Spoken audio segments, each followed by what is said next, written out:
Assalamualaikum warahmatullahi wabarakatuh. Di sini kami dari kelompok sistem keuangan yang pertama ada Ahmad Muklasin, Nusa Lentera Putra Subumi, Farizal Rahman Juniananta, terus Teddy Hosea Chandra Yunanto, Muhammad Adrian Ronaldi, Muhammad Sohibul Fadila, dan yang terakhir Numan Ramadhani. Di sini kami mendapat tugas UAS yaitu bagian sistem keuangan, kelompok C sistem keuangan. Nah, pada minggu ini kami sudah membuat Basnes proses modeling notation dan UML, yaitu minggu ke-13.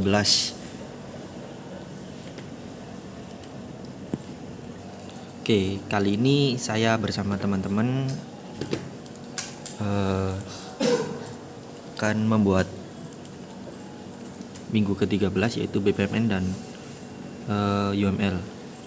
Yang pertama ini saya membuat sebuah UML activity diagram, yaitu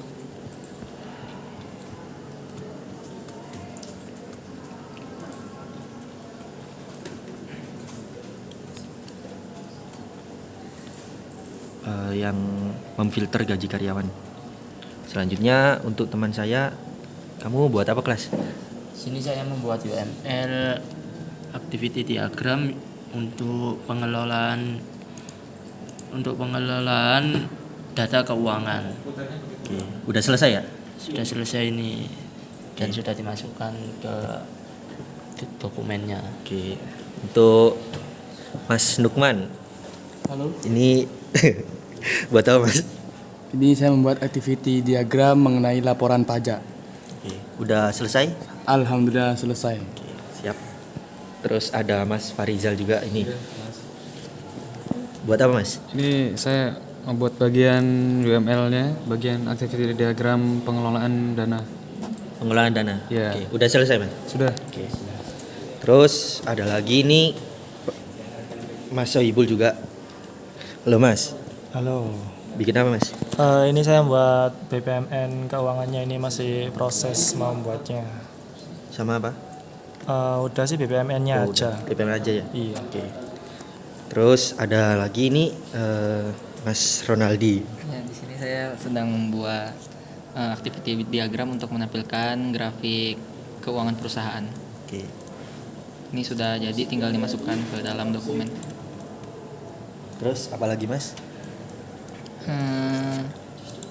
Untuk minggu 12 kemarin kami sudah membuat untuk kebutuhan fungsional dan juga kebutuhan non fungsional. Udah kelar semua ya? Iya, sudah. Oh ya. Tinggal minggu 13 ini tadi. Oke. Terus ada lagi nih Mas Teddy Hosea. Bikin apa Mas? Ya, saya sekarang lagi bikin activity diagram untuk mengakses form data pegawai. Oke. Udah selesai atau gimana? Ya, ini masih dalam proses pembuatan untuk activity diagram. Oke, masih proses ya? Iya. Oke. Ya, segitu dulu. Sekian dan terima kasih dari kami tim C yaitu sistem keuangan. Untuk progres masih berlanjut. Terima kasih. Assalamualaikum warahmatullahi wabarakatuh. Kami dari kelompok 3 sistem keuangan. Ini video kita. Silahkan teman-teman. Ini udah dibuat apa aja? Mock-up-nya yang sudah dibuat sudah semuanya, cuma kita bahas satu-satu dari splash screen, login, sama sync impact-nya. Mau dilihat di grup WA ada gambar. Bisa dikomentari apa yang kurang untuk image, icon atau Kalau paletnya kita ambil warna biru putih ya. color paletnya kita ambil di color hand, ada biru, putih, hitam agak terang, terus silver, Berarti sama putih. menu utamanya biru berarti ya. Ya, menu utama, warna utamanya biru. Itu apa itu namanya yang pertama kali itu kan untuk pengenalan aplikasi ini dikasih icon itu loh, icon lanjut berlanjut anak-anak itu loh. Kan kalau gini kayak buat orang yang gaptek itu loh, gimana ini lanjutnya itu? Yang mana? Itu yang pertama sendiri kan Oh, enggak, itu harus di touch screen ya? Enggak, itu Loading split screen. screen. Loading Jadi delay. Ada waktu delay antara 4 sampai 3 detik. Jadi langsung pindah ke loginnya. Oh, berarti itu loading screen. Iya, loading screen. Pakai animasi delay, enggak pakai tap-tap. Mungkin untuk ini bagian login dan cara login or dan logo login lainnya seperti Facebook dan Google agak jauhan mungkin bisa diperdekat Siap-siap. antara loginnya gitu. Sama ini, Ya. sama yang sign in ini mas. Ya, Ini mungkin segitu. di button ini harusnya sign in bukan login. Nah, iya benar. Oh iya. Iya. Salah pertama. Ya bisa diperbaiki. Jadi Maaf Bang. video full roasting. Apa sign in ya? Saya sign in. Sudah ya. Ya. Terus apa lagi? Kalau untuk ini udah sih kayaknya, mungkin ke yang selanjutnya. Ya. Untuk Selanjutnya ada apa? Untuk selanjutnya kita ada menu home pick. Ntar saya screenshotkan dulu. Home screen. Iya, iya.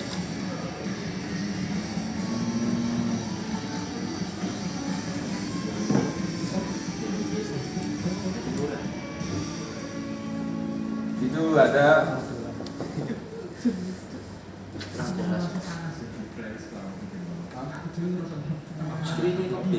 Oh ini dashboardnya ya? dashboard. Ya, home screen. Ini mohon maaf untuk ikonnya saya masih cari untuk yang cocok dengan desain low fidelity-nya. Karena aplikasi saya nggak ada pluginnya, jadi saya harus install ulang yang ada pluginnya. Untuk diagramnya saya pakai yang ini. Lama itu ini cuma teks, jadi kita bisa ganti apa gitu. Ayo lanjut. Terus ini sih apa? Yang pengaturan itu isinya apa? Pengaturan isinya account, Oh, yang language, kanannya itu notification. Cuma nanti mau diubah sesuai dengan anunya yang di PDF di laporannya aja. Ini mungkin pikir nanti untuk diagram yang kosong tidak dipakai kurang terlihat. Oke. Mungkin bisa ganti warna abu-abu atau Boleh.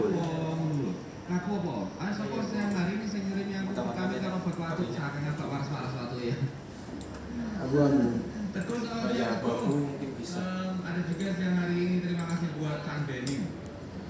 Dan itu ada pendetailan lagi, merah itu untuk apa, biru itu untuk apa. Iya. Harusnya. Nanti itu bisa kelihatan.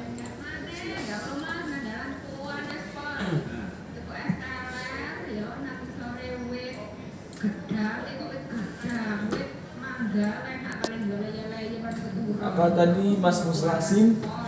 Untuk pendetailan Oh, iya. ini loh. Nama-nama dia. Iya, warna merah itu Sebenarnya. apa? Oke. Untuk project atau apa? Untuk ikonnya ketemu nanti saya teruskan. Terus kita ke menu profil.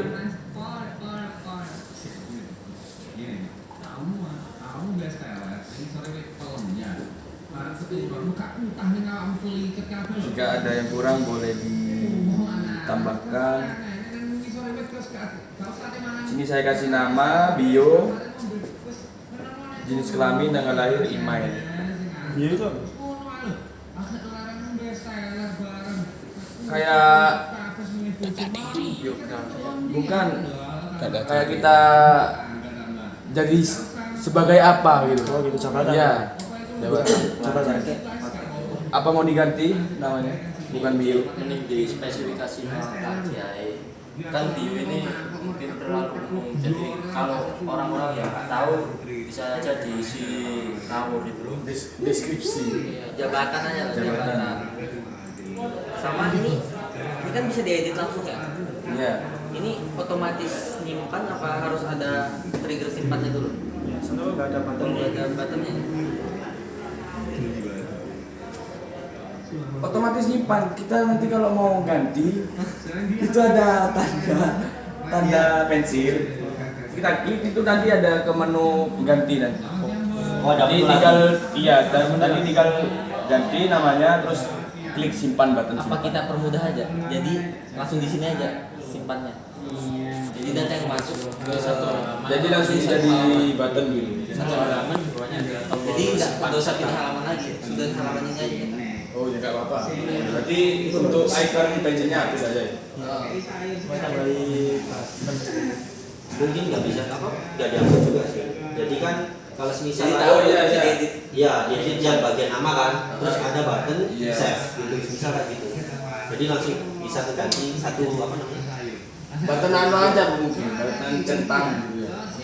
Kita klik ketika klik ini nanti pindah ke sini jadi teks. Nanti di sini ada centang gitu. Nanti kalau mau disimpan tinggal dicentang udah. Gimana? Atau mau dikasih button di bawahnya teks semuanya ini? Dan menurutku saya enak kasih save gitu. Save satu tombol universal. atau enggak di sebelah kanannya. Jadi kayak Di atas itu ya? cektiket.com. Jangan di bawah ya. Di bawah sih. Di Bawah bawah aja. saja. Oke, lanjut. Untuk data keuangan ini belum karena masih mau buat diagramnya. Data keuangan. Laporan pajak. Laporan keuangan. Ini laporan keuangan.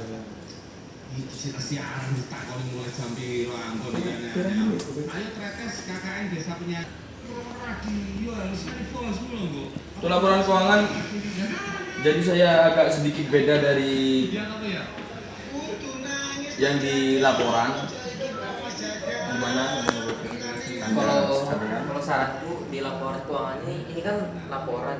Terima kasih buat yang jaga. Jadi selamat siang mendengarkan. Di laporan keuangan ini Kayak butuh lampiran-lampiran gitu. bisa head flash ke sini gitu ya.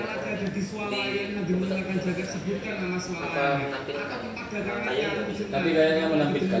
Berarti salah ya. Nggak ada fungsi edit. Namanya juga laporan kan.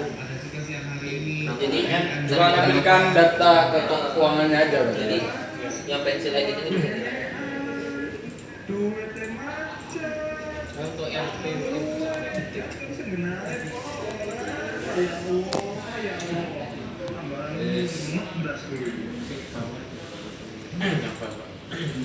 Laporan keuangan mendingan itu aja di apa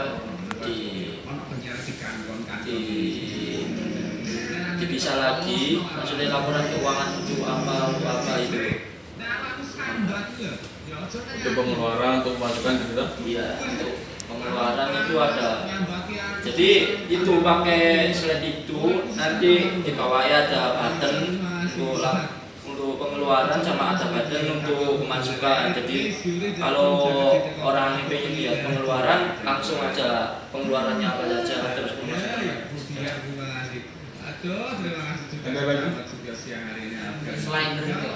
Iya di slider kayak Pakai slide itu ya berarti. Dari Rachel sebelum tapi di atap Terus judul pengeluaran sama kategori pengeluaran itu hampir sama apa gimana sih? Kalau misal mendekati sama itu kan bisa dihapus atau bisa dikasih salah satu. dua sebab karena mulus karena kamu mungkin Bisa cuma judul pengeluaran gitu aja. itu yang Lu udah perihal makanan yang kedua juga terlalu Jenis sih, jenis. jenis pengeluaran. Kalau jenis kan sudah mencakup judul sama kategori.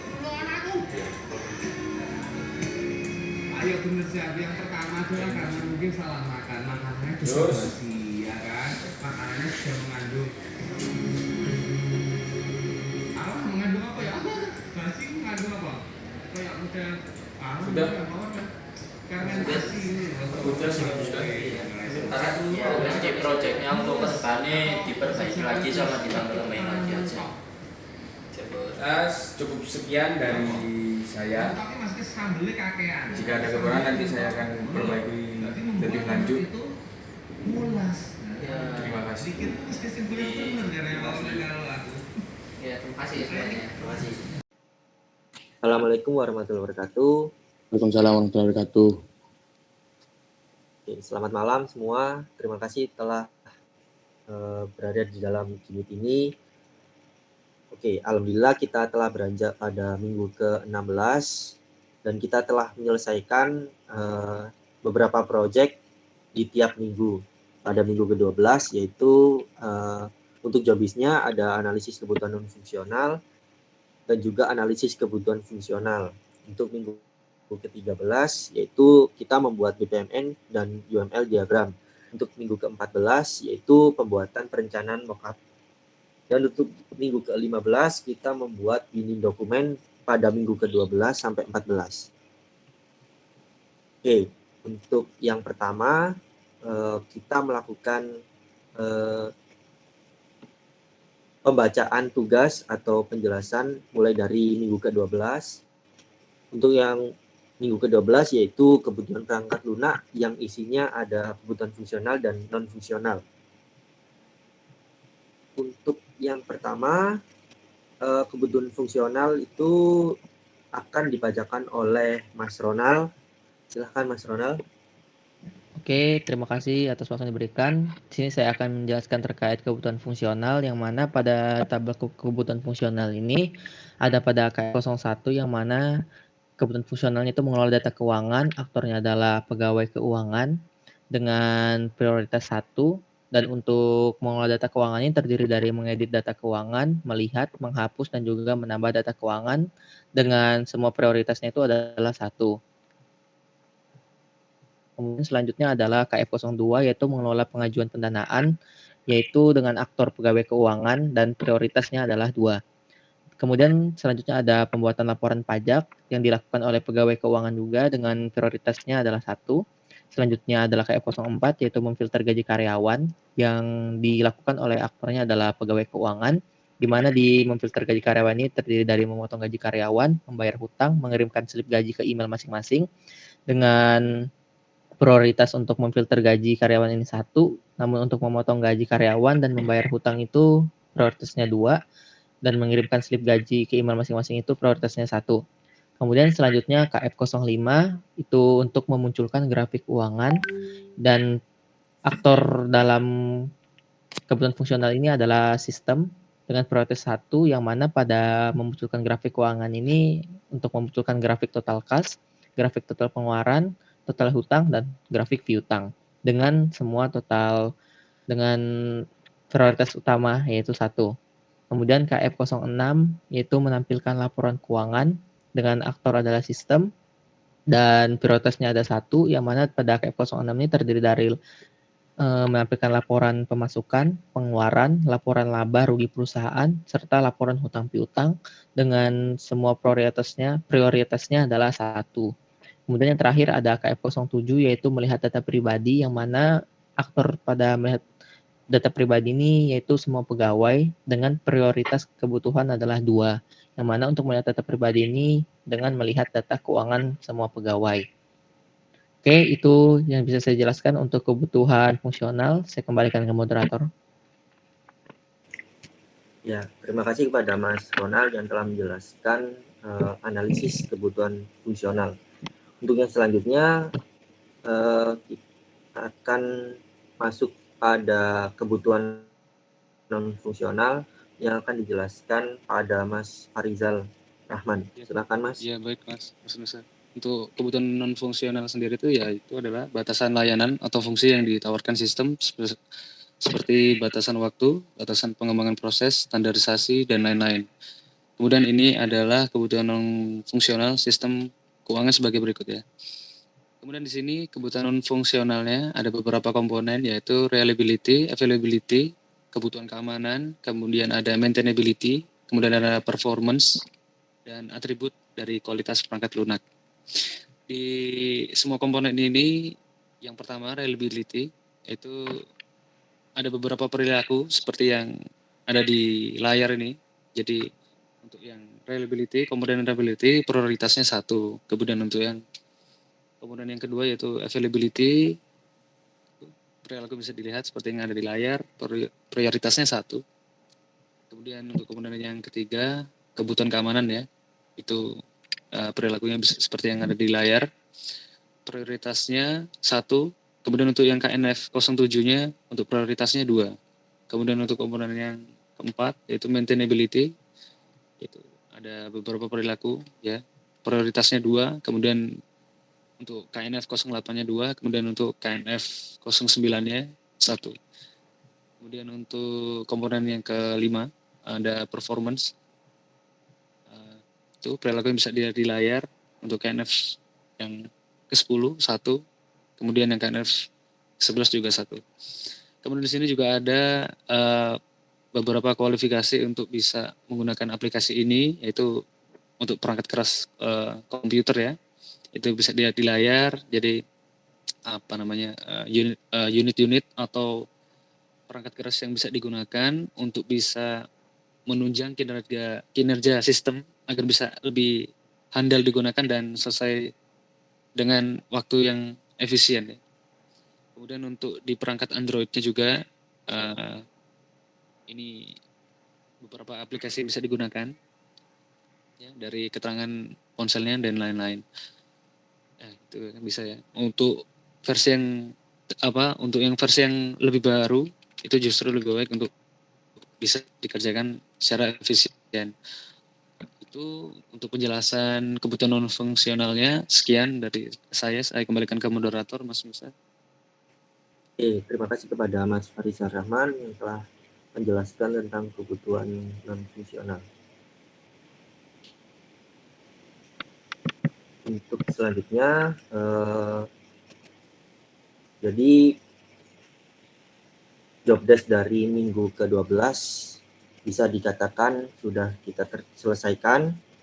Untuk selanjutnya pada minggu ke-13 untuk job desk-nya yaitu pembuatan BPMN diagram dan pembuatan UML diagram. Untuk yang pertama yaitu pembuatan BPMN diagram akan dijelaskan oleh Mas Soibul Fadilah. Silakan Mas. Ya, terima kasih Mas Nusa. Ini akan saya menjelaskan alur dari BPMN. Pertama, pegawai melakukan login, memasukkan ID dan juga password. Nah, terus jika dia bukan dari divisi keuangan, maka dia akan mengakses menu untuk mengakses data kepegawaiannya saja. Tapi jika dia dari divisi keuangan, maka dia akan dapat mengakses menu untuk mengelola data keuangan. Yang pertama ada membuat laporan pajak, di mana nanti dia akan mengambil dari data keuangan, lalu kemudian ditampilkan datanya, lalu kemudian ditampilkan untuk grafiknya. Yang kedua ada kelola data keuangan. Nah, di sini bisa menambah, menghapus, dan juga mengedit data, yang mana nantinya akan dimasukkan ke database data keuangan. Nah, terus yang ketiga ada membuat laporan keuangan. Nah, di sini ada 3 menu nantinya, bisa ada pilihan untuk menampilkan laporan utang piutang, yang mana nanti akan diambil dari database data utang piutang.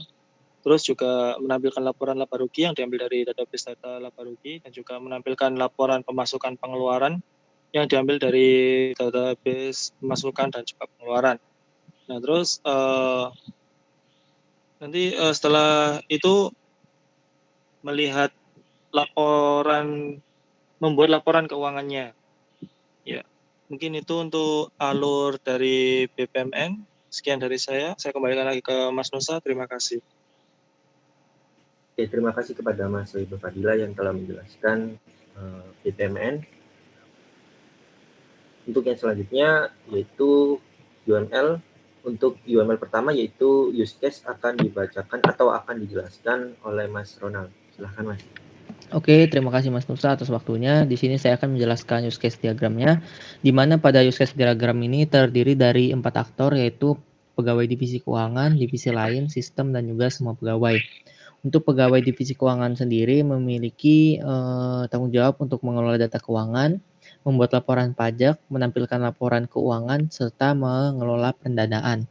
Kemudian untuk sistem sendiri nanti akan membuat laporan pajak dari inputan dari pegawai divisi keuangan, serta memunculkan grafik keuangan dari data yang didapatkan dari laporan keuangan.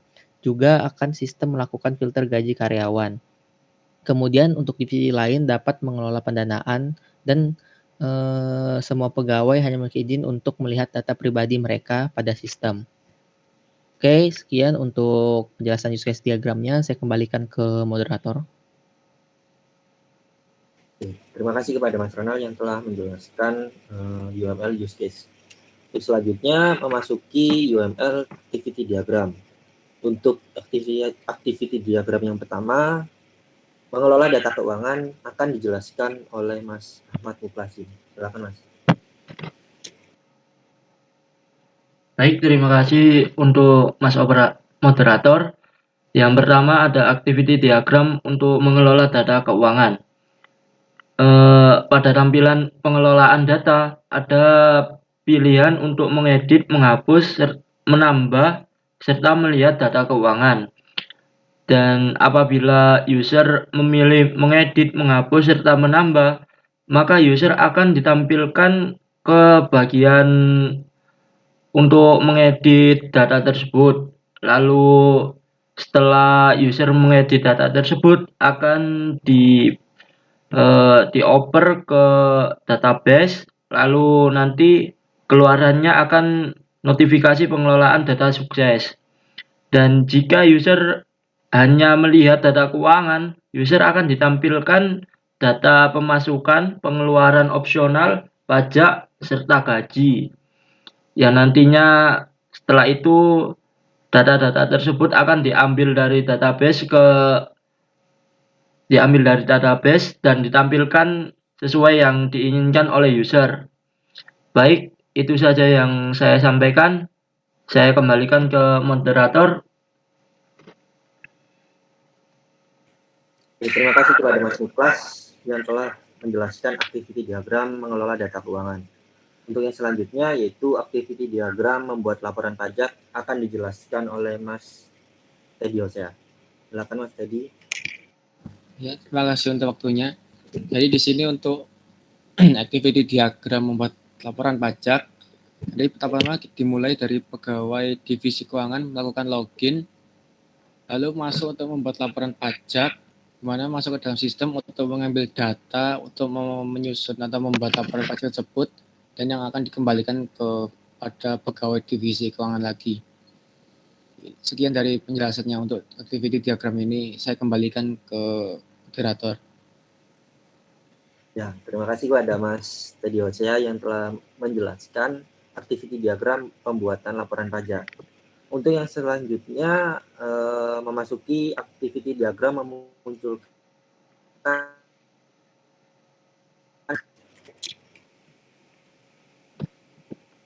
Baik, terima kasih untuk Mas Nusa yang activity diagram untuk memunculkan grafik keuangan perusahaan.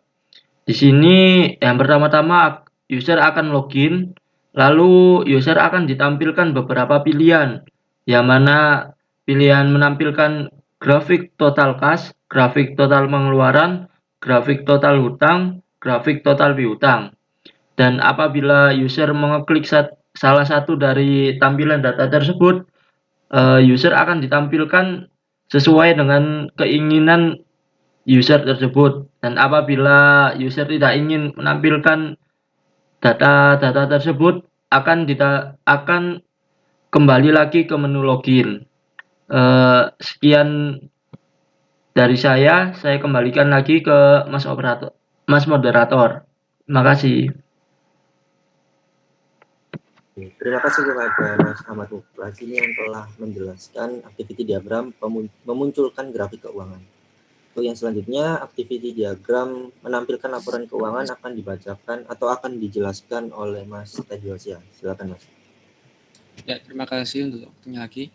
Jadi di sini untuk activity diagram menampilkan laporan keuangan, ini dimulai dari pegawai divisi keuangan melakukan login. Lalu untuk memilih laporan keuangan, di sini pegawai dapat menyusun sistem untuk menampilkan salah satu dari laporan, diantaranya yaitu menampilkan laporan hutang piutang, menampilkan laporan laba rugi perusahaan, menampilkan laporan keuangan, dan menampilkan laporan pemasukan. Sekian dari activity diagram laporan keuangan ini, saya kembalikan kepada moderator. Ya, terima kasih kepada Mas Teddy Hosea yang telah membacakan atau telah menjelaskan activity diagram tentang menampilkan laporan keuangan. Untuk selanjutnya, activity diagram memfilter gaji karyawan akan dibacakan atau akan dijelaskan oleh saya sendiri. Untuk activity diagram memfilter gaji karyawan, pertama-tama sistem itu dimulai. Setelah itu, sistem akan mengecek gaji karyawan. Jika karyawan tersebut mempunyai asuransi yang harus dibayar, maka akan masuk ke pengecekan jenis asuransi, apakah asuransi BPJS Ketenagakerjaan atau BPJS Kesehatan. Jika pilihan itu sudah tepat, maka gaji karyawan akan otomatis berkurang untuk pembayaran asuransi tersebut. Nah, jika karyawan tersebut mempunyai hutang, maka gaji karyawan akan berkurang, dan hutang tersebut lama-kelamaan akan lunas. Jika karyawan tidak ada hutang, maka akan mengecek di hutang. Nah, setelah mengecek di hutang itu, jika ada pelanggan yang jatuh tempo pada hari itu, maka akan dinotifikasi oleh sistem. Setelah itu, akan merangkum detail gaji dan kirim slip gaji ke email setiap karyawan. Untuk selanjutnya, activity diagram tentang pengelolaan pendanaan yang dijelaskan oleh Mas Farizal Rahman. Silakan, Mas. Iya, baik Mas. Untuk activity diagram, pengelolaan pendanaan atau mengelola pendanaan. Jadi alur yang pertama yaitu supervisor melakukan login, kemudian memasukkan detail dana, kemudian nanti sistem bisa melihat detail dana dari supervisor, kemudian nanti pegawai divisi keuangan melakukan pengecekan dan evaluasi pengajuan dana dari sistem. Kemudian nanti pegawai bisa melakukan persetujuan, kemudian nanti akan muncul bukti nota persetujuan. Jika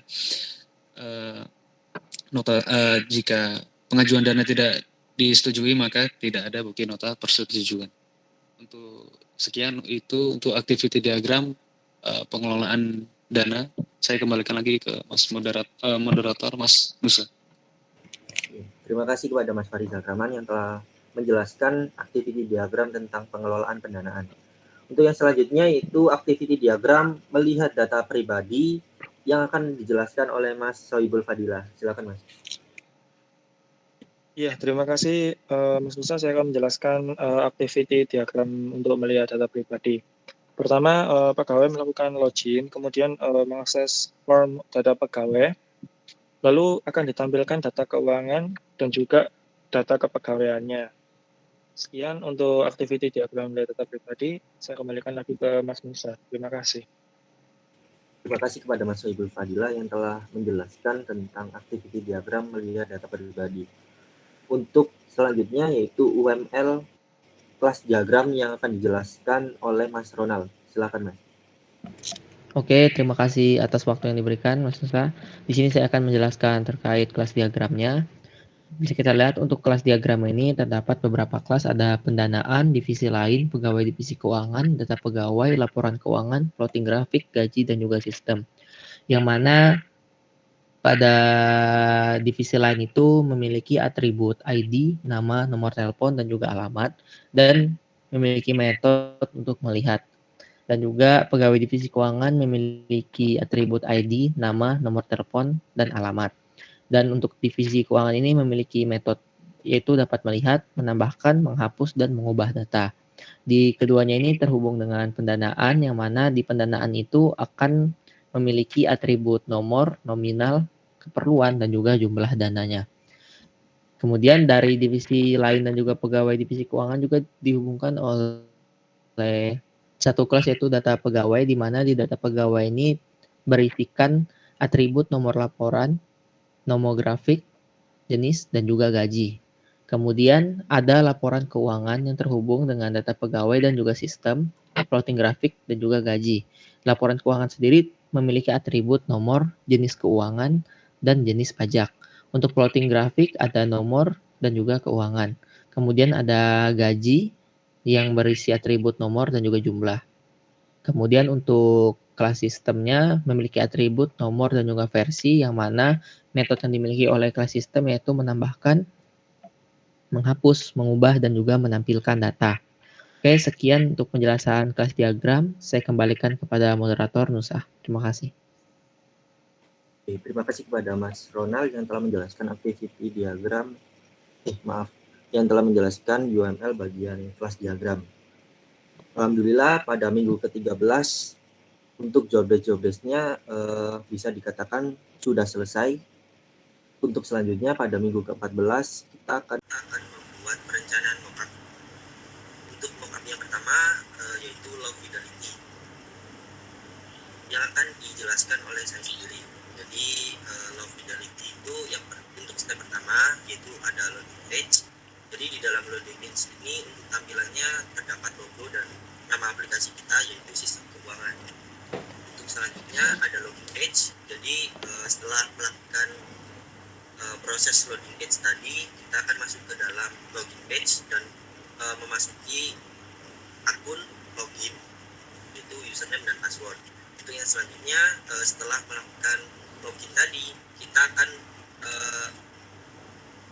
ditunjukkan pada tampilan awal yaitu tampilan dashboard yang di tampilan tersebut menampilkan diagram dan menampilkan sheet laporan keuangan maupun pajak. Selanjutnya untuk tampilan menu data keuangan berarti kita menampilkan data-data keuangan pada tampilan tersebut. Dan data keuangan tersebut bisa kita edit sesuai dengan yang kita inginkan. Selanjutnya menu laporan keuangan. Jadi menu laporan keuangan ini akan ada laporan-laporan keuangan pada tampilan tersebut. Lalu setelah menu laporan keuangan ada menu laporan pajak yang di situ tampilannya terdapat laporan-laporan pajak dari setiap karyawannya. Selanjutnya yaitu menu plot grafik. Jadi di dalam menu plot grafik ini ada terdapat grafik keuangan yaitu grafik kas maupun pengeluaran. Untuk selanjutnya itu filter gaji. Jadi di dalam tampilan ini kita akan melakukan totalan gaji pada gaji karyawan tersebut. Jadi ada ID, nama, kehadiran seperti itu. Oke, untuk selanjutnya terdapat mockup yang kedua yaitu high fidelity yang akan dijelaskan oleh Mas Lukman Ramadan. Silakan Mas.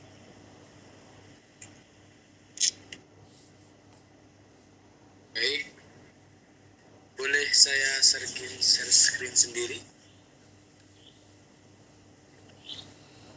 Silakan Mas.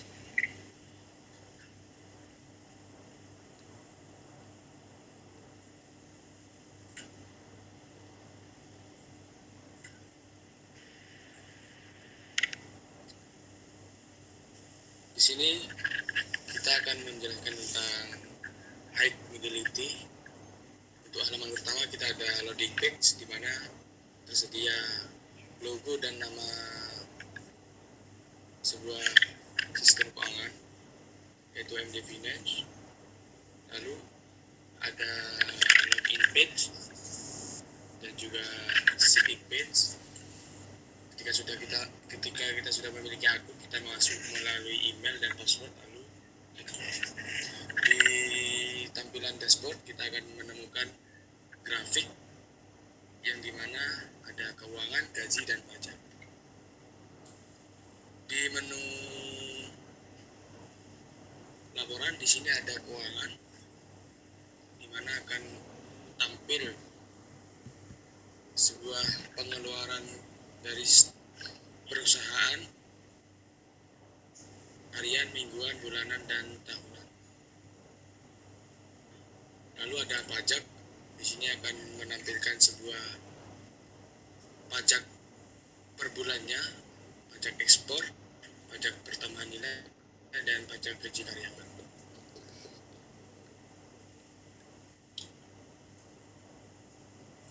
Di menu data keuangan kita akan menemukan pemasukan sebuah data keuangan perusahaan, dan kita juga bisa mengedit keuangan tersebut.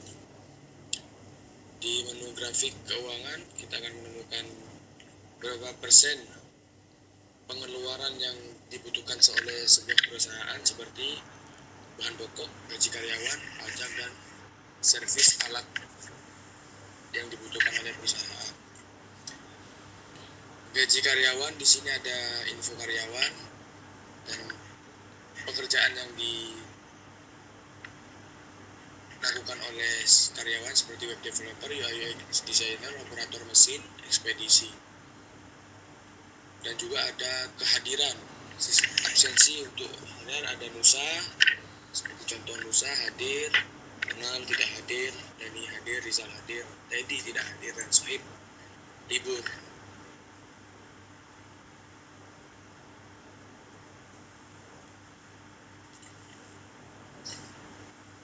Dan juga ada menu setting di mana ada account, language, dan notification. Di menu profile kita bisa memilih nama, bio, jenis kelamin, tanggal lahir, dan email. Sekian dari presentasi High Fidelity. Selebihnya saya akan pasrahkan ke moderator.